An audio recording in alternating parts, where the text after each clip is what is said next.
Hola, ¿qué tal? Paz y bien, les habla el Padre Rubén Francisco Bellante. Es un gusto para mí presentar este tema que hemos denominado Sanando del aislamiento para dar espacio al otro. Sanar de la propia tendencia al individualismo para encontrarse con el otro.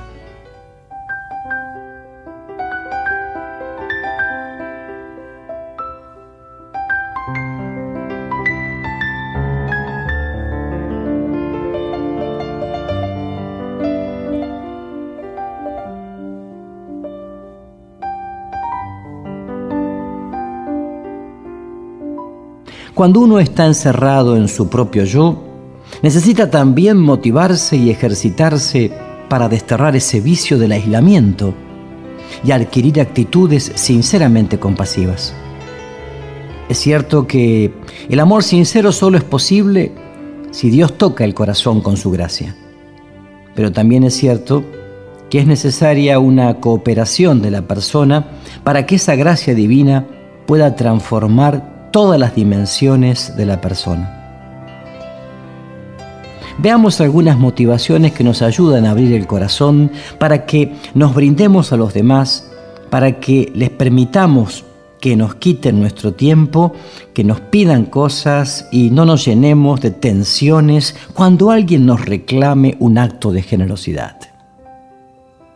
En primer lugar, tratar de mirar a esa persona que me necesita como alguien de altísimo valor, porque ha sido creado por Dios, porque es imagen de Dios, porque está llamado a una felicidad eterna, porque Dios ama su vida y entonces tiene derecho a estar en este mundo, porque Jesús derramó por él su preciosa sangre, porque el Espíritu Santo actúa en todos los seres humanos y seguramente hace cosas buenas también en su corazón. Tanto podemos decir, ¿no? En segundo lugar, reconocer que los seres humanos siempre valen más que las cosas, que las tareas, que los proyectos, que las actividades. Cualquier proyecto mío puede ser interrumpido. Si un ser humano me necesita, cualquier deseo mío puede ser pospuesto. Si es un ser humano el que me reclama un instante de atención. Por eso, siempre será más noble intentar amar y relajarme ante un ser humano, venciendo mis rechazos internos y prestándole mi atención, que realizar cualquier práctica para estar bien o cualquier proyecto que me haga sentir exitoso. Un ser humano siempre tiene derecho a ser atendido y amado gratuitamente y a ser tratado con cariño, aun cuando, en ocasiones, tenga que decirle que no a alguno de sus reclamos. En tercer lugar, ayudar a otro es ayudarse a sí mismo, porque cuando me entrego a otro, se derrama en mí el poder de Dios que bendice mi vida. El manantial que deja de dar agua desaparece.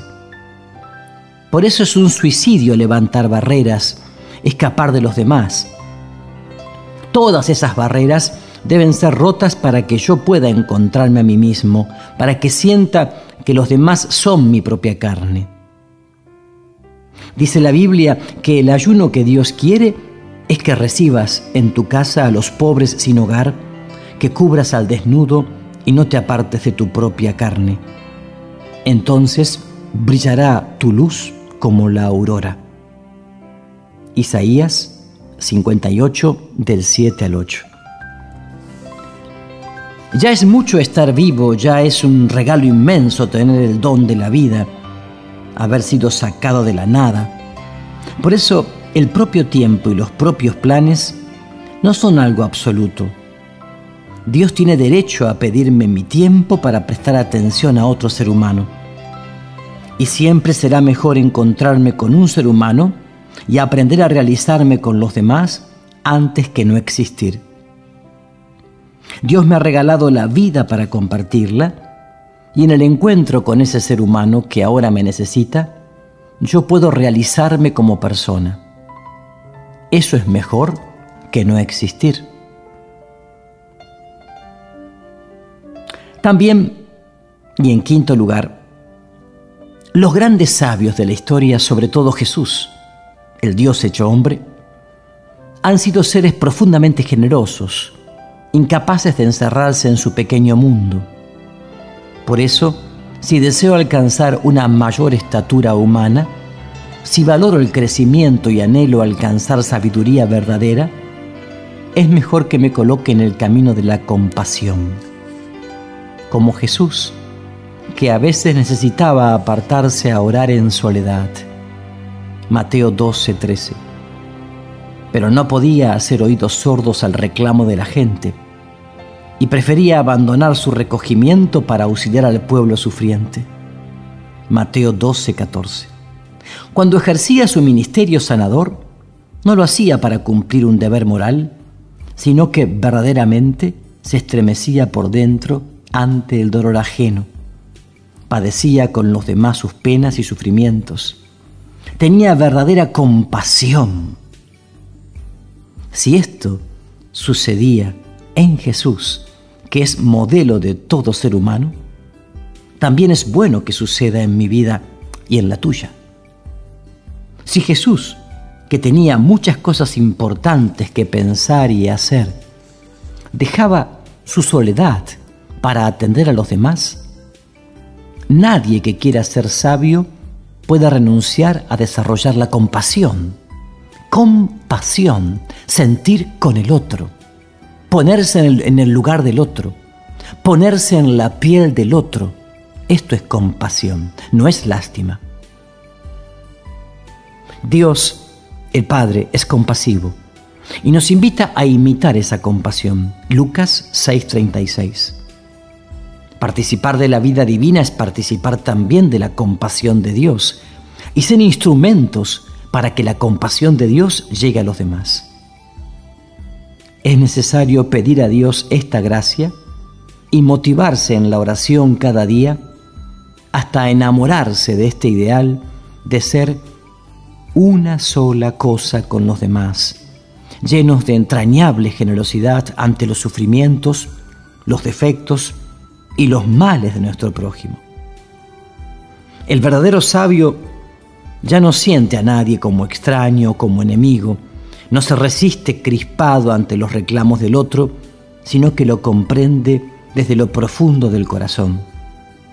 No lo juzga, no huye de su dolor, sino que lo mira como mira a su propia carne y lo auxilia dentro de lo que sus posibilidades le permitan hacer.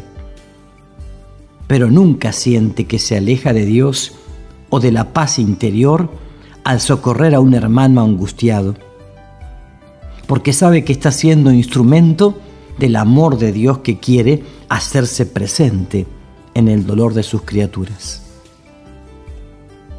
En este servicio al prójimo se mantiene seguro y sereno, porque se sabe sostenido por el amor de Dios. Eso es sabiduría. Por eso decía tan luminosamente San Buenaventura que hay cierta acción que, unida a la contemplación, no la impide, sino que la hace más fácil, como las obras de misericordia y de piedad.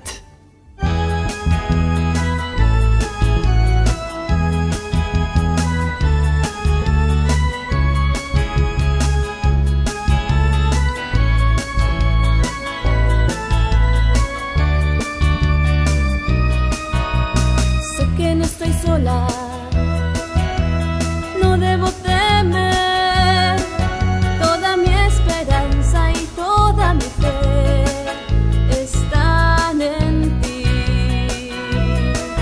Aunque el mundo me tiente, aunque el mal me seduzca, yo venceré, porque tú no me dejas sola. Solo basta en mi mente implorar suavemente tu ayuda, tu ayuda, tu ayuda.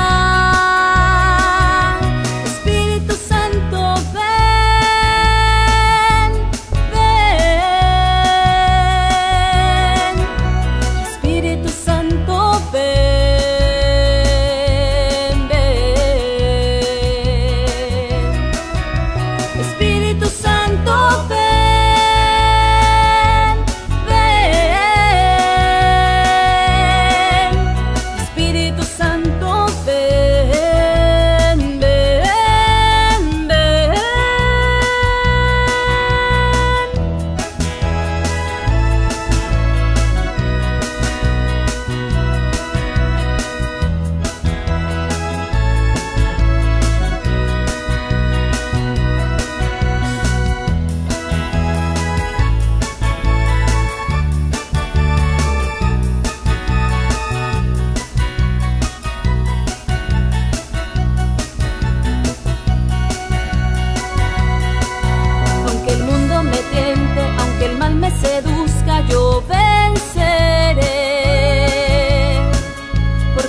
ayuda, tu ayuda.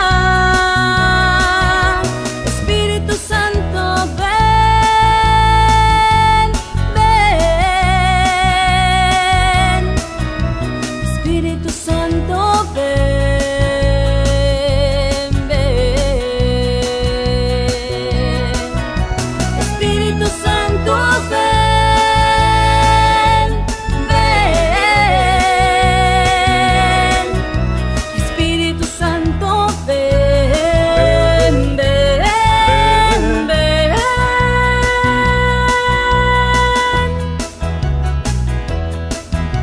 Espíritu Santo, Espíritu Santo, Espíritu Santo,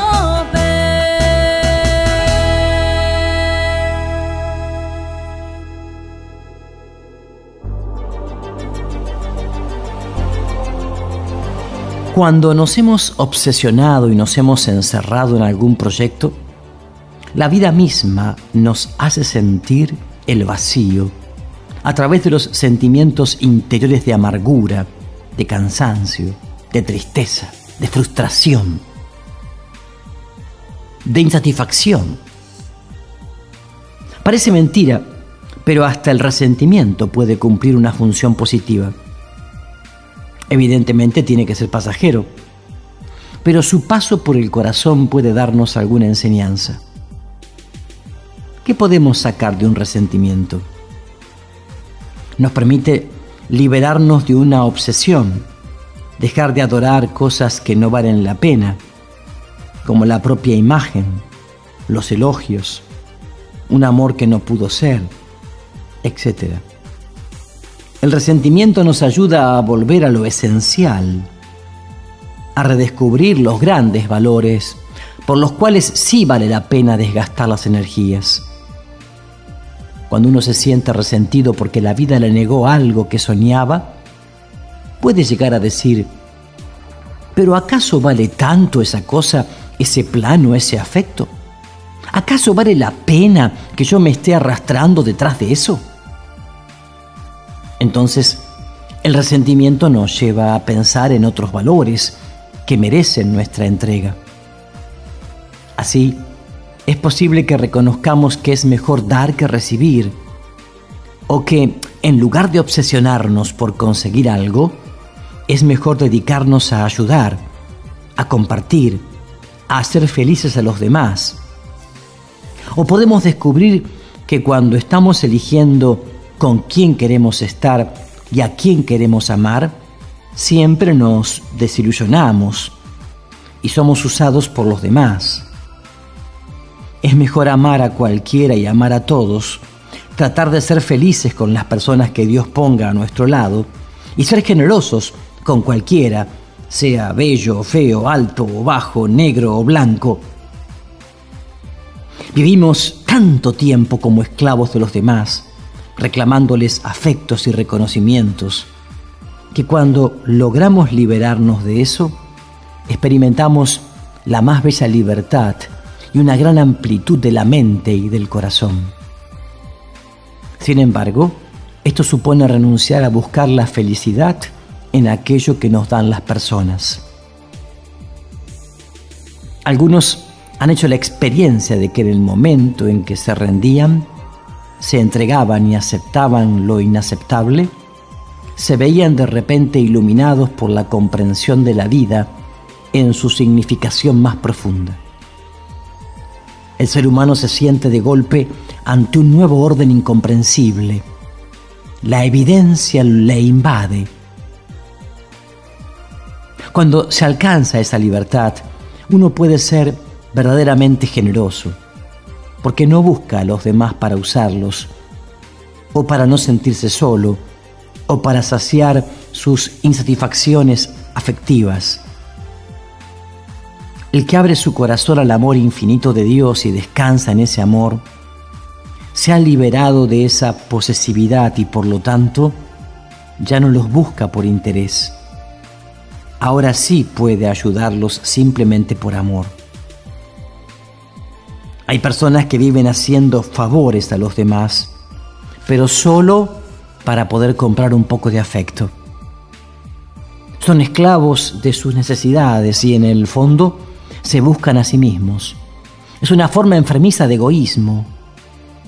No digamos que es una maldad, es simplemente una gran debilidad. Pero cuando nos dejamos tomar por el amor de Dios y aceptamos que sea Él nuestra mayor delicia, entonces nos hacemos internamente fuertes y recuperamos la libertad interior. Con el amor de Dios, ningún afecto nos resulta indispensable. No necesitamos arrastrarnos buscando reconocimientos.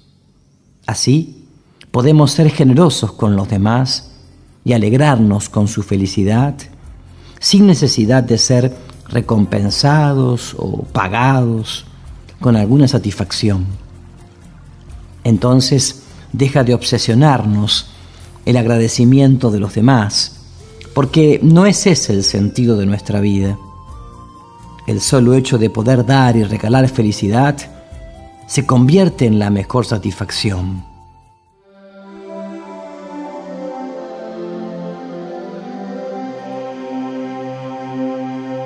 Había un ciego en Jericó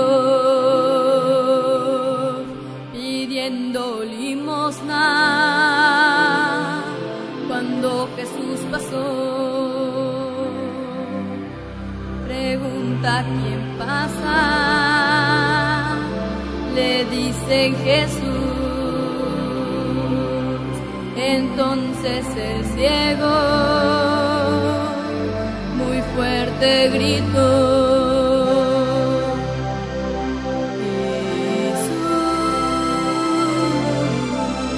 Hijo de David, ten piedad de mí. Ten piedad de mí, ten piedad de mí, que vea, Señor. Jesús no se detiene, parece no oír.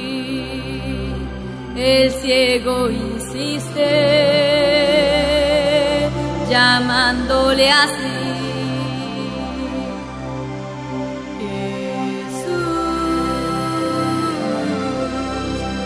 de David, ten piedad de mí, ten piedad de mí, ten piedad de mí, que vea, Señor.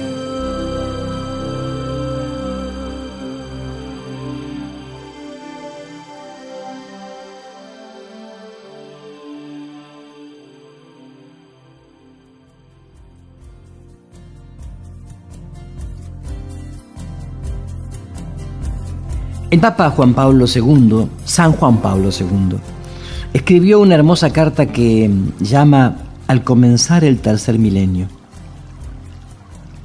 Novo milenio ineunte. Allí habla de una espiritualidad profunda que se vive en el encuentro con los demás. Vale la pena detenernos en esa enseñanza. Destaquemos algunas notas de esta espiritualidad de comunión. Por ejemplo, compartir las alegrías y los sufrimientos del prójimo, intuir sus deseos y atender a sus necesidades reales, ofrecerles una verdadera y profunda amistad, advertir ante todo lo que hay de positivo en los otros para recibirlo y valorarlo como regalo de Dios para mí, saber dar espacio a los demás, llevando sus cargas, rechazar las tentaciones egoístas que llevan a competir, las ganas de hacer carrera, las desconfianzas y envidias. Lo podemos encontrar esto en el número 43 de Al comenzar el tercer milenio, Novo milenio ineunte. También podríamos revisar nuestra vida y nuestra forma de actuar para ver si en nosotros están creciendo estas actitudes.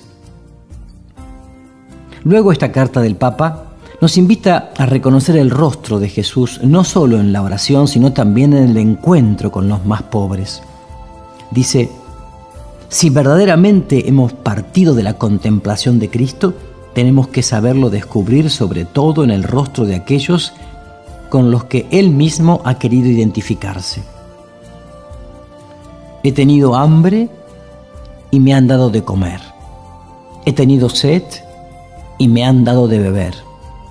Fui forastero y me han hospedado, desnudo y me han vestido, enfermo y me han visitado, encarcelado y han venido a verme.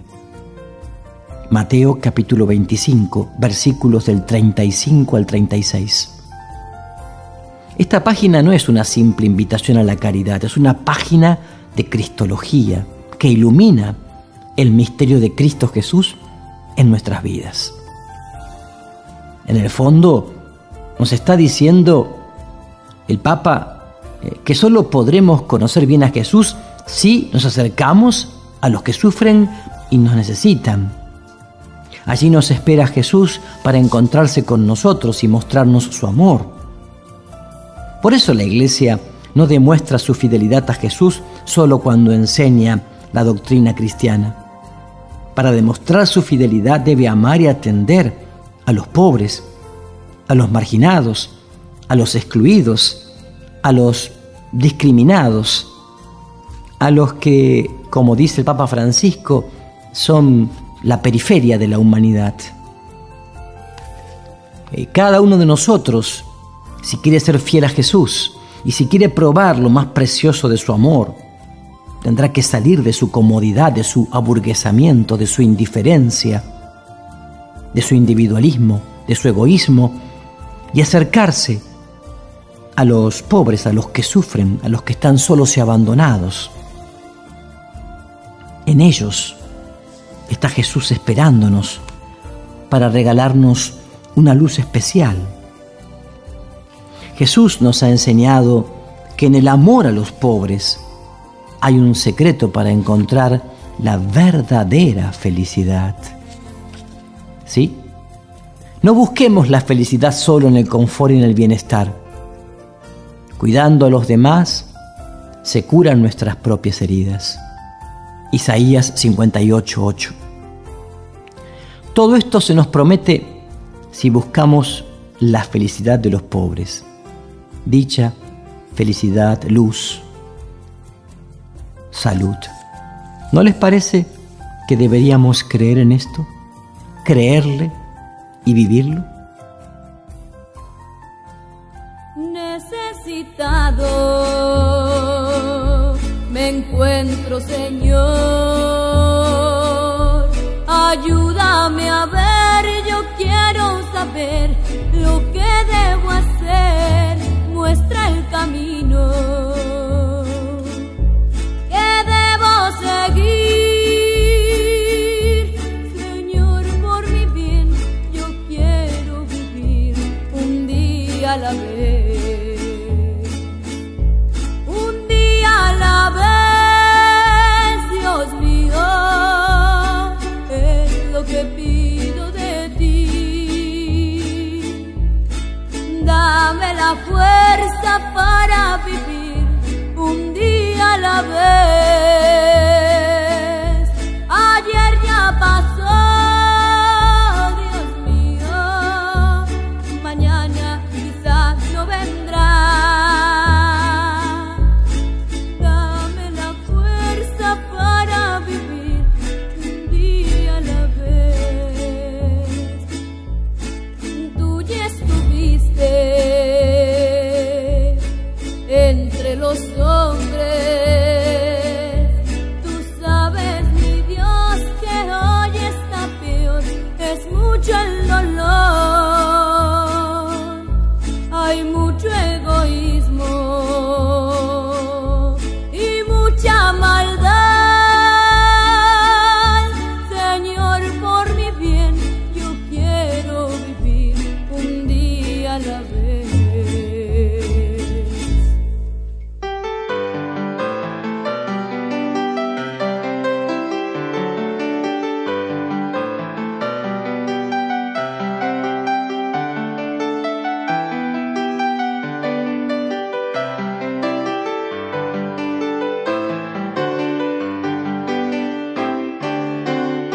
El amor a los demás se expresa también en el diálogo.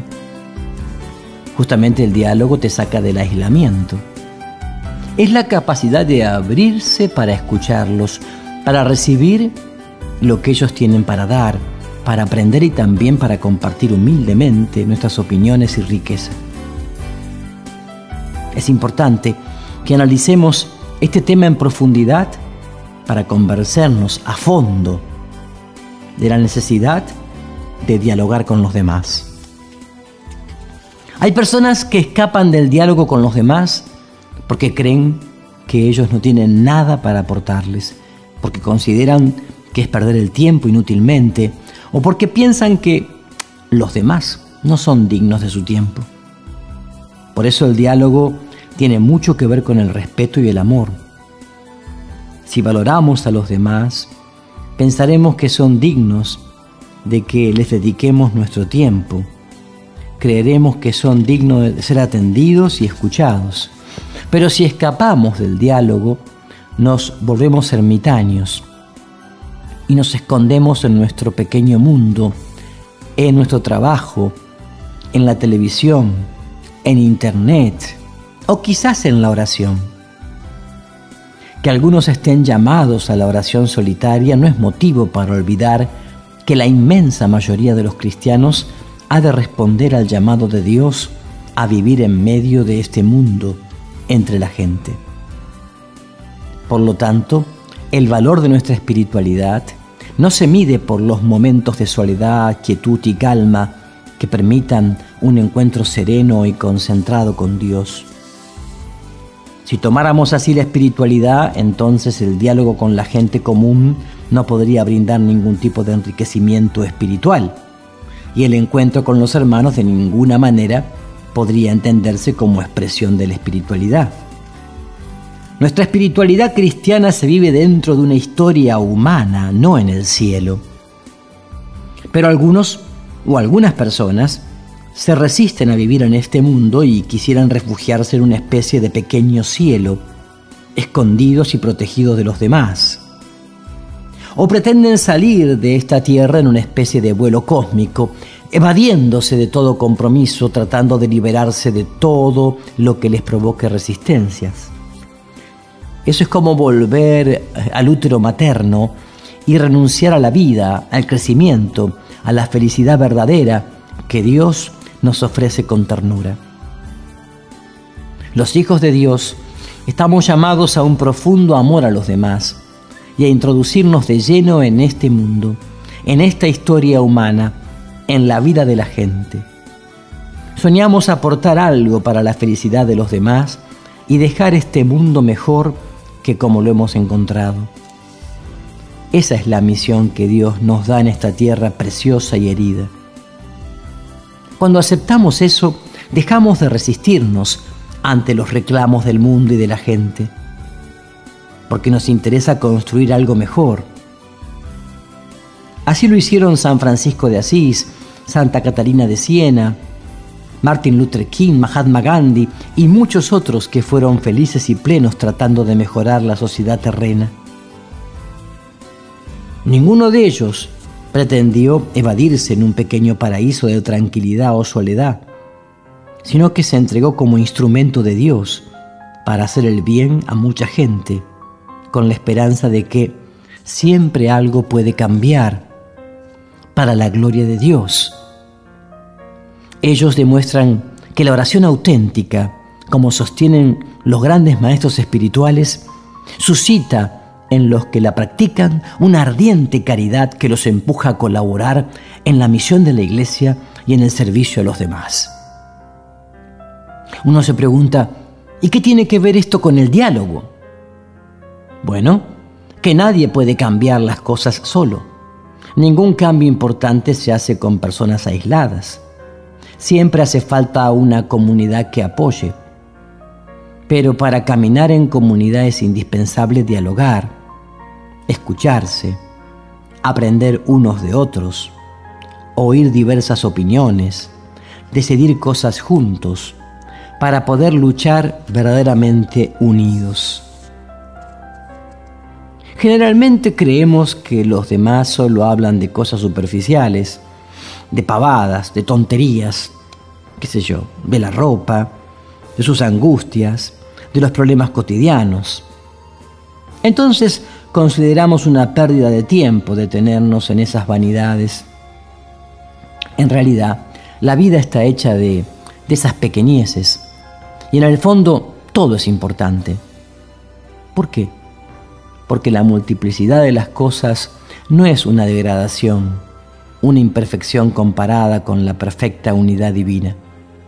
Si fuera así, lo más perfecto sería siempre una oración concentrada que nos unifique en la presencia de Dios, evitando todo tipo de dispersión en la multiplicidad imperfecta de las cosas. Por lo tanto, evitaremos el diálogo con los demás, pensando que es algo que no sirve para nada y que nos distrae de las cosas importantes. Si uno toma contacto con la complejidad de la vida social, si se relaciona asiduamente con las personas, si vive en el mundo con los demás y como los demás, pero al mismo tiempo siente el atractivo de la oración, del silencio o de la reflexión reposada, entonces es comprensible que se sienta abrumado por la dispersión, por la variedad que existe en lo mundano, por las innumerables formas de pensar, de vivir, de actuar, por la multitud de productos fabricados por el ser humano, por la cantidad incontable de tareas, intereses, preocupaciones cotidianas de la gente. Sentirá que todo eso lo aleja de las cosas profundas. Algunos que sienten ciertas inclinaciones místicas piensan que toda esa multiplicidad es cáscara, distracción, que nos aparta de lo único necesario. Por eso creen, aunque nunca lo consigan, que el ideal principal es liberarse de la seducción y del vacío de la multiplicidad y de su ruido para dedicarse a la oración privada. Procuran reducir su mundo a la mayor unidad y simplicidad posible, creyendo que así se encuentra mejor con el uno y su innumerable verdad. Entonces escapan del encuentro y del diálogo con los demás. Pero esto es un terrible engaño. Evidentemente, esto no podría sustentar nunca el entusiasmo por penetrar el mundo, la pasión por el encuentro con los demás, la búsqueda de la verdad en la escucha y el diálogo, el gozo de buscar a otros para dar y recibir, el gusto por evangelizar. La vida y las ordinarias inquietudes de las personas parecerán siempre mediocres. Todo tendrá sabor a sin sentido. ¿Y qué provoca esto? ¿Produce algo bueno? No, al contrario. Así se desarrollan las personas huidizas y egoístas, que se sienten obligadas a soportar lo que para ellos es una mediocridad de lo múltiple que los ata a la insatisfacción y al vacío. Las conversaciones de la gente, las inquietudes del día a día, las minucias de la historia de las familias, los vaivenes de la sociedad, las diversas sensibilidades musicales o artísticas, las costumbres, toda la múltiple vida del mundo les parecerá inútil vanidad de la cual conviene preservarse. Así, esta forma de pensar y de sentir provoca seres malhumorados, hoscos, melancólicos, aislados y egoístas, y por lo tanto poco espirituales. Ni hablar de una profundidad espiritual vivida en las tareas. Pero la realidad es otra. La multiplicidad y variedad de criaturas que Dios ha hecho es un reflejo de su inagotable riqueza. Por lo tanto, toda esa variedad es un regalo divino que nos permite captar los diversos aspectos de la verdad y de la vida. Veamos lo que enseñaba Santo Tomás de Aquino: que la distinción y la multitud de las cosas provienen de la intención del Creador, que es Dios. Él las creó múltiples y variadas para comunicarles su bondad y mostrarla a través de ellas. Porque esta bondad no podría representarse convenientemente por una sola criatura. Ninguna criatura representa perfectamente al modo o al modelo de Dios. Por eso necesitamos captar la variedad de las cosas en sus múltiples relaciones. Por lo tanto, mientras más nos encerremos en un mundo pequeño, menos podremos captar la hermosura, la grandeza y la riqueza de Dios y de la vida. Terminaremos encerrados en unas pocas ideas y sentimientos y nos empobreceremos. Entonces, el encuentro con la variedad de las cosas, de las tareas, gustos, opciones, conversaciones y proyectos de la gente, no es una lamentable distracción o una imperfección. Al contrario, esas minucias aparentemente superficiales son preciosas y necesarios instrumentos para reconocer la inmensa riqueza de Dios. Él es un ser inmensamente rico y pleno. Y para reconocer esa riqueza, tenemos que encontrarnos con la multitud de las cosas, escuchar a distintas personas, estar abiertos a todo tipo de temas. Por eso es tan necesario el diálogo con todos.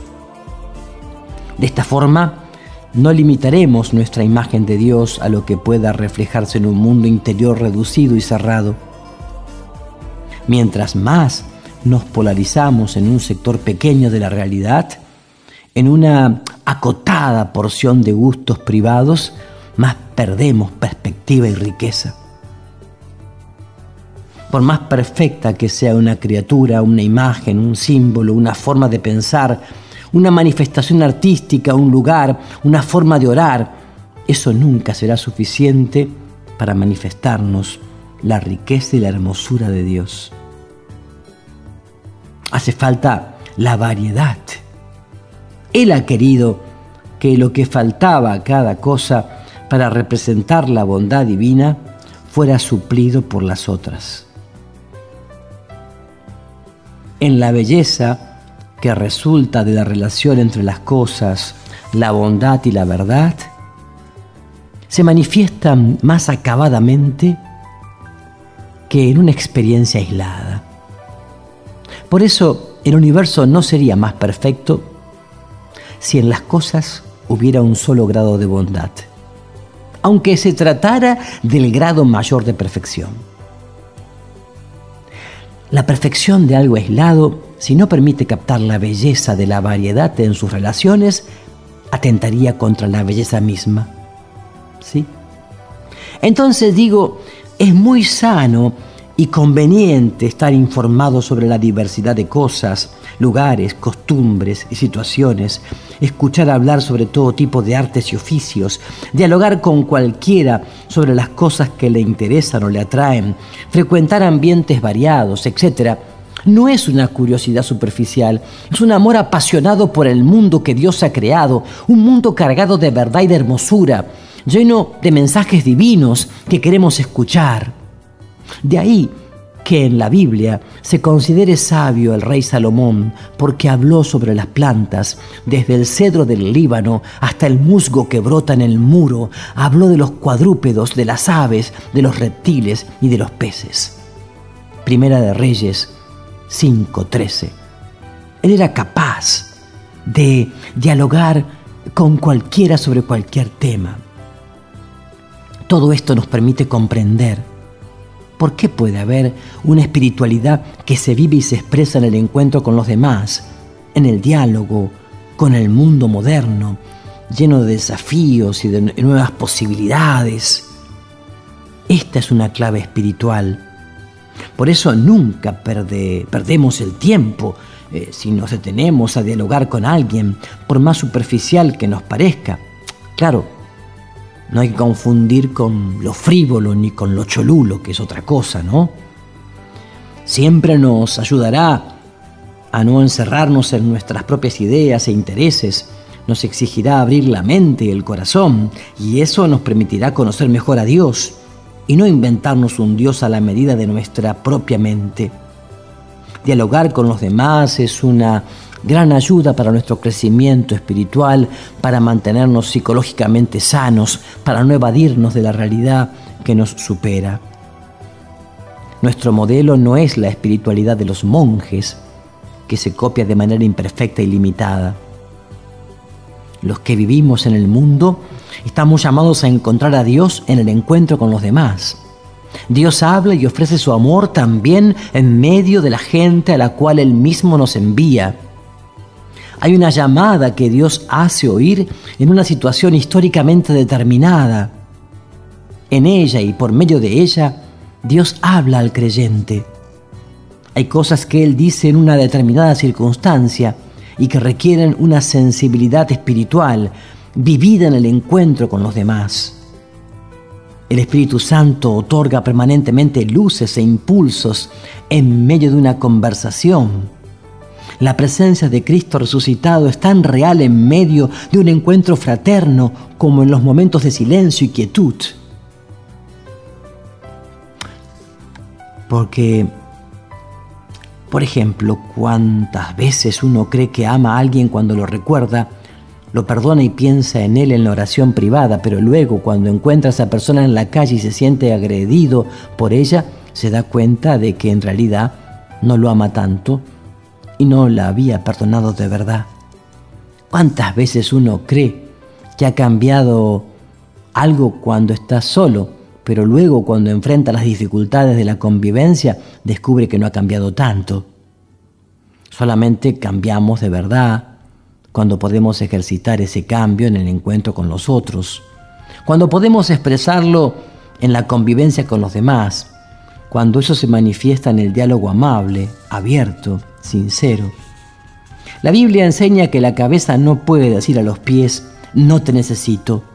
1 Corintios 12:21. Y todos los miembros se preocuparán lo mismo los unos de los otros. 1 Corintios 12:25. Somos un cuerpo y ningún miembro puede sobrevivir aislado de los demás. Todos son necesarios para mí. Todos tienen algo para aportarme, pequeño o grande, aunque pueda estar más cerca de unos que de otros. Ningún ser humano está de más en mi vida. Ningún ser humano está de más en mi vida.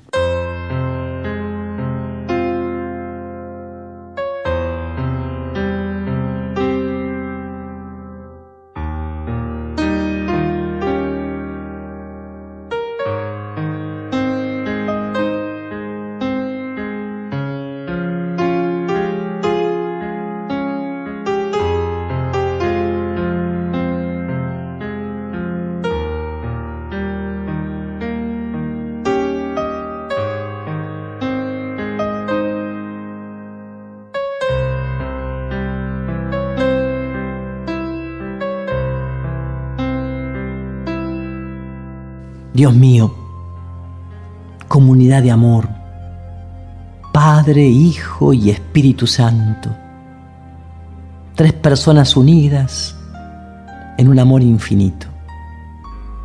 Te adoro y te doy gracias, mi Dios, porque me creaste a tu imagen y pusiste en lo más profundo de mi ser la necesidad de los demás. En mi corazón está ese llamado precioso a vivir en comunidad. Toca mi corazón, Señor, para que descubra de verdad que solo no puedo sobrevivir. Enséñame a valorar con cariño la amistad, la fraternidad, el encuentro con los hermanos. Muéstrame, Dios mío, todo lo que puedo aprender de los demás, aunque a veces me parezca que tienen poco para ofrecerme. Abre mis ojos, Señor, para que vea todo lo que tu Espíritu ha sembrado en ellos. Penetra mis entrañas con tu amor, Dios de ternura, para que sienta que los demás son mi propia carne, para que me duela su dolor y me alegre con sus alegrías. Ilumina mis ojos para que pueda reconocerte presente en cada uno de ellos. y les ayude a llevar sus cargas como si te ayudara a ti crucificado. Concédeme un oído atento para que pueda escuchar a los demás con amabilidad y cortesía, valorando sumamente sus palabras, y otórgame a mí la palabra justa para decirles lo que ellos necesitan escuchar. Libérame de todos los prejuicios y no permitas que haga acepción de personas. Derrama en mi interior, Señor, una gran generosidad, para que sea capaz de entregarme sin medida, para que sepa compartir lo que tengo, buscando la felicidad de los demás. Muéstrame la grandeza de los que dan con alegría. Ayúdame a descubrir la hermosura del manantial que siempre provee, la belleza del cántaro que existe para saciar la sed de los demás. Ilumíname, Espíritu Santo, para que reconozca los carismas que has derramado en mí, y ayúdame a desarrollarlos para servir a los demás con desinterés. Gracias, Dios mío, porque me regalás a los hermanos. Gracias porque puedo caminar con ellos. Gracias también por todos los desafíos del amor fraterno que me ayudan a crecer y a madurar.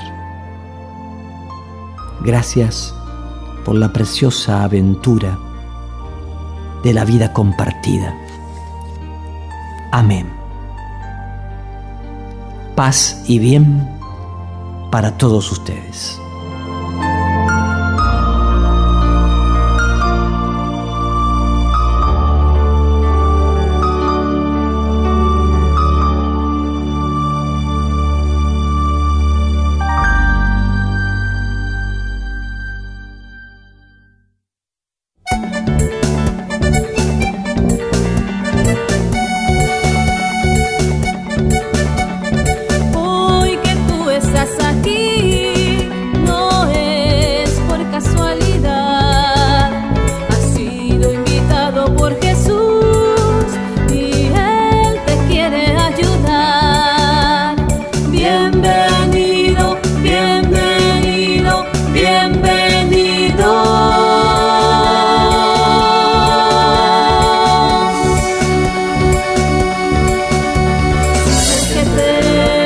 Sumérgete